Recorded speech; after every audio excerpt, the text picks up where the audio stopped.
تو یہ چیز آپ دیکھیے کون سا مذہب ہے یار کہ نبی پاک کی عظمت و شان کا جو منکر ہو وہ تمہارا امام، جو صحابہ کی تکفیر کرے وہ تمہارے نزدیک اہل سنت میں، تو تم کیسے اہل سنت ہو؟ یہ تو اہل سنت نہیں ہے۔ اہل سنت تو وہ نہیں رہتا۔ میرے امام کا رد الرفضہ اٹھا کے پڑھی، آئے ہائے ہائے ہائے ہائے، میرے امام نے کہا کہ اگر کوئی ابو بکر کو پہلا خلیفہ نہ مانے، صحابہ کی تکفیر، معاذ اللہ صحابہ کو کافر کہنا معاذ اللہ تو دور کی بات ہے، میرا امام کہتا ہے جو حضرت کے ابو بکر کو پہلا خلیفہ نہ مانے اور ان کی خلافت کا انکار کرے، فقہا اس کی تکفیر کرتے ہیں، فقہا اس کو کافر کہتے ہیں۔ ایسی سنیت جو تمہیں ٹن ٹنا ٹن بریلی سے ملے گی، جس کی آوازیں یہاں تک آ رہی ہیں۔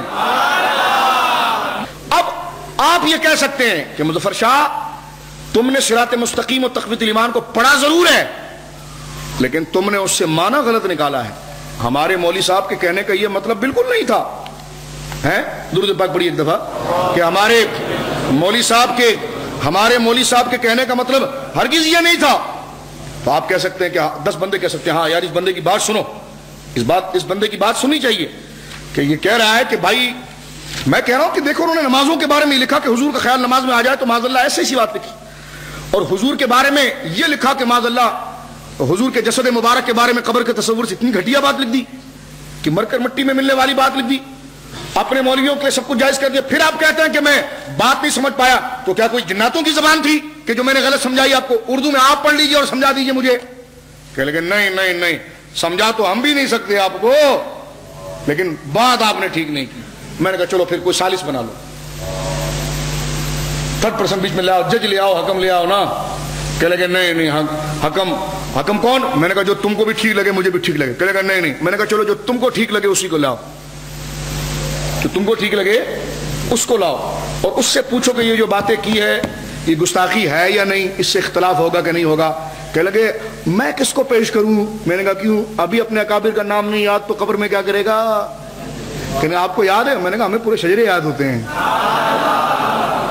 ہمیں پورے شجرے یاد ہوتے ہیں، ہمیں اپنے اکابر پر اتنا فخر ہے، ہمیں پورے شجرے یاد ہوتے ہیں۔ سمجھ رہے ہیں آپ؟ یہ ایک لفظ اپنا مزاج بنائیے آپ، جو میں آپ کو بتا رہا ہوں۔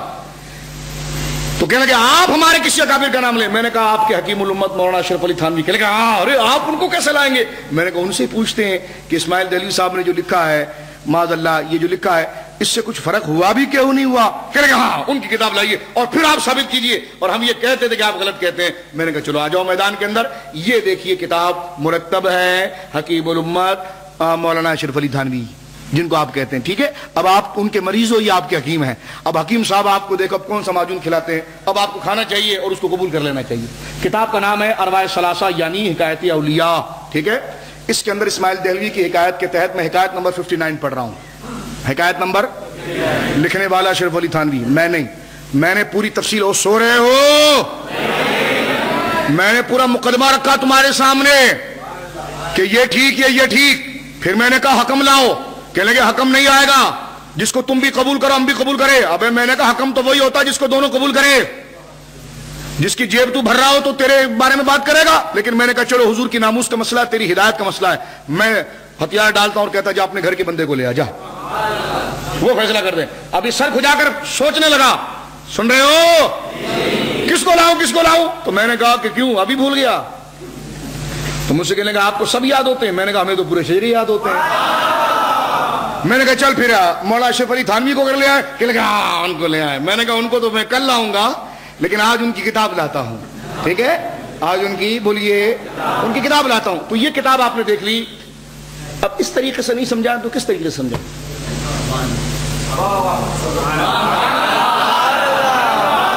سخت بولتے ہیں، نہیں بولا سخت۔ کوئی تمہاری ماں کو گالی دے تو اس کو لڈو کھلائے گا؟ کہ لیکن نہیں، میں نے کہا حضور کی عظمت ماں کی کروڑہا درجے سے بلند ہے۔ اب آپ سنیے، ہم نے کہا فیصلہ ٹھیک ہے؟ کہنے گا ہاں۔ ہم نے کہا دیکھو سب سے پہلی گڑبڑ اسماعیل دہلوی نے کی ہے، وہیں سے اختلاف شروع ہوا۔ کہنے لگے ہاں بالکل ٹھیک ہے، اگر یہ ایسا ہوا تو ہم چھوڑ دیں گے اس کو۔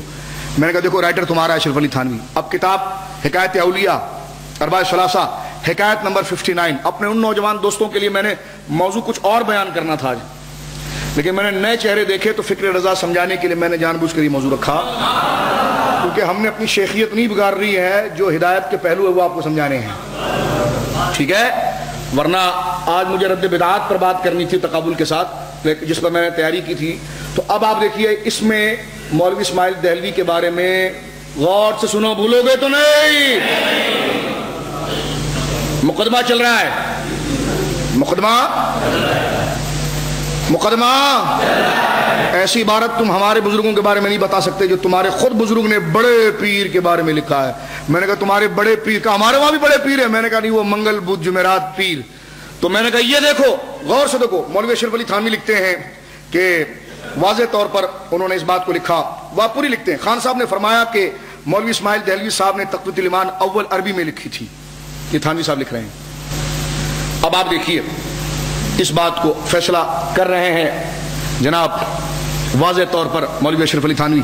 وہ کہتے ہیں جب اسماعیل دہلوی نے یہ باتیں لکھی تو مسلمانوں میں گہرام مچ گیا. اور وہ کہتے ہیں کہ اسماعیل دہلوی صاحب نے اول یہ کتاب عربی میں لکھی. انہی کی بات. مقدمہ یاد ہے؟ بولو. تھک گئے؟ انتظام ہے انشاءاللہ. خان صاحب نے فرمایا مولوی اسماعیل صاحب نے تقویۃ الایمان اول عربی میں لکھی، چنانچہ اس کا ایک نسخہ میرے پاس اور ایک نسخہ مولانا گنگوہی کے پاس ہے. گنگوہی سے میں وہاں پر ریٹرن گیا تھا فتویٰ یاد دلانے کے لیے. اور ایک نسخہ مولوی نصر اللہ خان خورجوی کے کتب خانے میں تھا. اس کے بعد مولانا کو اس کو اردو میں لکھا. اب میں نے تو نہیں لکھا نا، یہ تقویۃ الایمان لکھا ہوا ہے نا. بولو. اب سنو، کہتے ہیں اس کے بعد مولانا نے اس کو اردو میں لکھا اور لکھنے کے بعد اپنے خاص لوگوں میں جمع کیا، جس میں سید صاحب. کون سید صاحب؟ اس کا پیر سید احمد رائے بریلی، اور مولوی عبدالحی، شاہ اسحاق، مولوی محمد یعقوب، مولوی فرید الدین مراد آبادی وغیرہ وغیرہ کو دیا اور ان کے سامنے تقویۃ الایمان پیش کی. ٹھیک ہے، پیش. آگے سنو، سن رہے ہو؟ سچ سنو، سچ. یہ آواز بازگشت ہے، جو بولو گے وہ خود سنو گے. اب آ رہی ہے، دیکھیے جو لکھا ہے وہ میں پڑھ رہا ہوں. اب یہ دیکھیے سدائے بازگشت دیکھیے. کہتے ہیں کہ ان تمام مولویوں کے سامنے تقویۃ الایمان کا نسخہ پیش کیا اور فرمایا میں نے یہ کتاب لکھی ہے اور میں جانتا ہوں اس میں بعض جگہ ذرا تیز الفاظ بھی آ گئے ہیں. کتاب اگر میں آپ کو دکھا سکتا تو دکھا دیتا، لیکن جو میں پڑھ رہا ہوں اس پر یقین کریں آپ. ٹھیک ہے. کہتے ہیں کہ بعض جگہ پر تیز الفاظ بھی آ گئے ہیں. وہ مجھ سے کہہ رہا تھا کہ نہیں تم ذرا سختی کر رہے ہو، کتاب بڑی صحیح ہے. تو میں نے کہا مولوی اشرف علی تھانوی خود کہہ رہے ہیں گھر کی بات. کہتے ہیں کہ خود مولوی اسماعیل دہلوی نے اس کا اعتراف کیا، اعتراف جرم، اور کہا بہت جگہ پر الفاظ تیز آ گئے. اچھا تیز کیسے آ گئے ہیں؟ کوئی مرچی کا بانس تھا کیا تیز تھے؟ کہنے لگے اور بعض جگہ تشدد بھی ہو گیا ہے. ایک اور لفظ آیا، تیز آ گئے ہیں اور تشدد بھی ہو گیا ہے. کیا تشدد ہوا؟ خود کہتے ہیں مثلاً، خود لکھ مثلاً، پیچھے سے پڑھ رہا ہوں، اور میں جانتا ہوں کہ اس میں بعض جگہ تیز الفاظ بھی آ گئے ہیں اور بعض جگہ تشدد بھی ہو گیا. مثلاً ان امور کو جو شرک خفی تھے شرک جلی لکھ دیا. پڑھی استغفر اللہ. جو امور شرک خفی تھے اس کو ہم نے شرک جلی لکھ دیا. شرک خفی سے مراد جو عام گناہ تھے اس کو ہم نے کفر لکھ کر اس بندے کو مسلمانی سے باہر کر دیا. تو اب بتاؤ کافر بنانے کی مشین امام احمد رضا نے چلائی ہے اسماعیل دہلوی نے؟ دل پر ہاتھ رکھ کر بتاؤ. امام احمد رضا نے تو صرف کافر کو کافر بولا ہے اور مسلمان کو مسلمان بولا ہے. خنزیر کی کھال بدل کے بکری بازار کے اندر بکرا بنا کر نہیں بیچا، بکرا بنا کر یہ بیچتے ہیں کہ خنزیر ہے اس کو ٹوپی پلا کر مولانا حضرت صاحب شاہ ولی اللہ کے پوتے ہیں. ہم نے کہا پوتا کہاں؟ پوتے کی عادت نہیں، آپ تو نسب کو مانتے ہیں. ہم نے کہا ہم تو نبی کا بیٹا کنان کو نہیں مانتے. نبی کا بیٹا کنان، تو بات کرتا ہے شاہ ولی اللہ صاحب کے پوتے کی. تو شاہ ولی اللہ سے بڑا رتبہ تو حضرت نوح کا تھا، اور اسماعیل دہلوی تو نسبت کے اعتبار سے کنان سے دور ہے، کنان قریب ہے. لیکن ہم نسب کو مانتے ہیں، لیکن ان نسب کو جو انبیاء کے مشن کو وفادار ہوتا ہے. ہم حسین کو مانتے ہیں، کنان کو نہیں مانتے. ہم علی کو مانتے ہیں، کنان کو نہیں مانتے. ہم حسن کو بولیے مانتے ہیں رضی اللہ تعالیٰ عنہ، کنان کو نہیں مانتے. ہم امام جعفر صادق کو مانتے ہیں، کنان کو نہیں مانتے. اس لیے کہ ہم اس بیٹے کو مانتے ہیں جو باپ کا وفادار ہو. اسماعیل دہلوی دادا کا وفادار اور باپ کا وفادار تھا ہی نہیں. اب وہ کیا کہتے ہیں سنیے ذرا. اور میں جانتا ہوں کہ اس میں بعض جگہ تیز الفاظ بھی آ گئے ہیں اور بعض جگہ تشدد بھی ہو گیا ہے. مثلا ان امور کو جو شرک خفی تھے شرک جلی لکھ دیا گیا. اچھا تو اب کیا ہوگا؟ اب کیا ہوگا وہ خود لکھتے ہیں، ہر چیز کو خود ایکسپلین کیا انہوں نے، خود سمجھایا۔ پہلے انہوں نے کہا کہ میں نے کتاب لکھی، تو پھر کیا کیا، اس میں ہوا کیا ہوا وہ بھی بتایا۔ اب جو میں نے شرک خفی کو شرک جلی لگ دیا، یعنی مسلمان کو مشرک اور کافر کہہ کر کفر کی مشین چلا دی، اب ہوگا کیا؟ اگر مظفر شاہ تبصرہ کرے تو گریبان سے پکڑیے۔ تھانوی صاحب خود لکھتے ہیں کہ اس نے خود کہا ہاں ان وجوہ سے مجھے اندیشہ ہے کہ اس کی اشاعت میں شورش اور لڑائی ضرور ہوگی۔ شورش لڑائی کا میں نے اضافہ شورش کے معنی کے لیے کیا ہے، اس میں تو شورش لکھا ہوا ہے کہ ان وجوہ سے مجھے اندیشہ ہے کہ اس کی اشاعت میں شورش ضرور ہوگی، بڑی لڑائی جھگڑے ہوں گے۔ خود قبول کیا تو لڑوایا امام احمد رضا نے انہوں نے۔ اچھا چلو لڑائی جھگڑا ہو گیا، تو مولوی تھا نا، تبلیغی جماعت تو تیری رکھیل ہے، یہ لوگوں میں صلح کرواتی ہے، تو ان کا سب سے بڑا تھا، تو نے جب لڑائی جھگڑا ہوگی تو مولوی اسماعیل تو نے اس وقت حل کیا پیش کیا؟ حل بھی پیش کیا۔ کتاب کیوں لکھی یہ بتایا، کیا غلطی ہوئی یہ بتایا، غلطی کے بعد ہوگا کیا یہ بھی بتایا۔